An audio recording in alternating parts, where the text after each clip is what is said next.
Tropical Typhoon, Chairman TV. Weather update.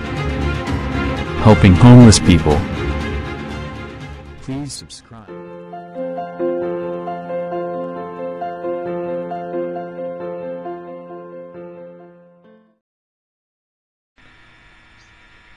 Magandang umaga po. Ito po ang latest update natin ngayong araw, February 6, 2024.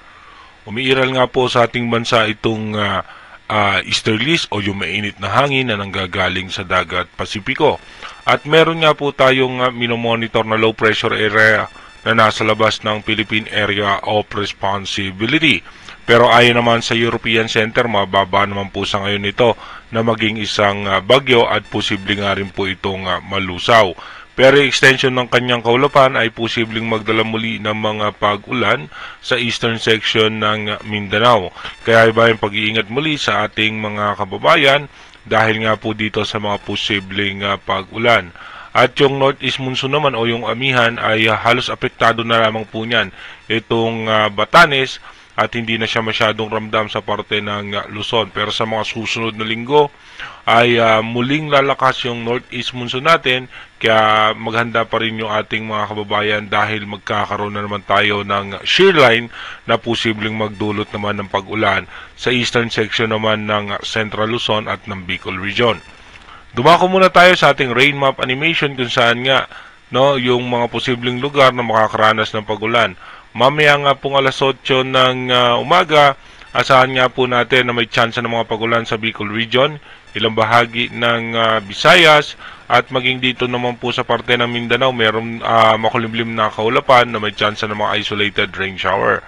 Pero pagdating naman po ng alas 3 ng hapon mamaya, asahan nga po natin magkakaroon ng chance ng pag-ulan ng eastern section ng Mindanao. At asahan din natin may mga tsansa ng pag-ulan dito nga po sa malaking bahagi ng Visayas, lalong-lalo na nga sa parte ng Bohol, Cebu City. Asahan nga po natin yung mga tsansa ng mga pag-ulan. Ang parte naman ng Luzon at ang Southern Luzon ay mananatiling maayos at maganda ang lagay ng panahon. Pagdating naman po ng alas 6 ng gabi, makulimlim na kaulapan, asahan natin yan sa parte ng Visayas at ng Mindanao na may kasama po yan paminsan-minsan biglaang pag-ulan.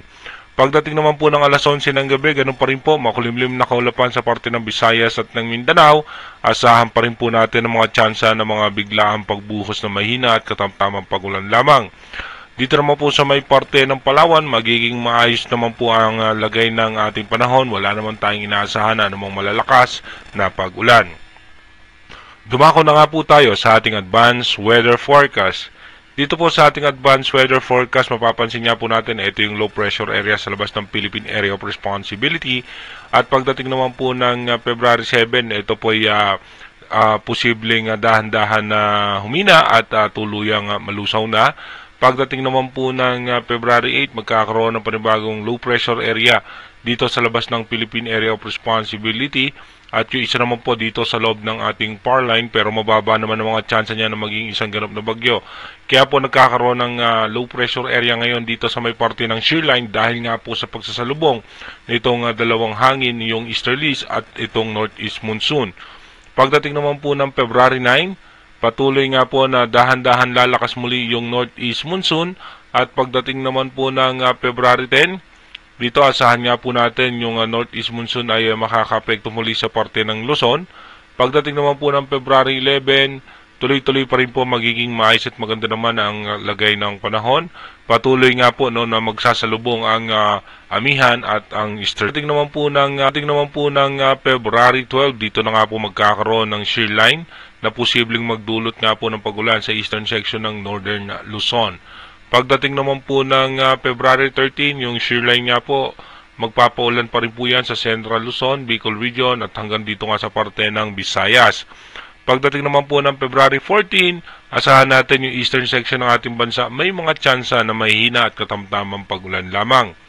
Pagdating naman po ng February 15, ganun pa rin mapapansin nga po natin na magkakaroon nga po ng tsansa ng pag-ulan ang eastern section pa rin ng ating bansa. Wala naman po tayong nakita o anumang imomonitor na posibleng bagyo na makakapekto sa ating bansa. Again, inuulit po natin, Yung ating advanced weather forecast is possible scenario pa lamang po yan. Malaki pa rin po ang tsansa na magbago yan. Kaya manatili tayong tumutok sa ating advanced weather forecast para malaman po natin yung mga posibleng sama ng panahon na makakaapekto sa ating bansa. Mag-iingat po tayo palagi. God bless po sa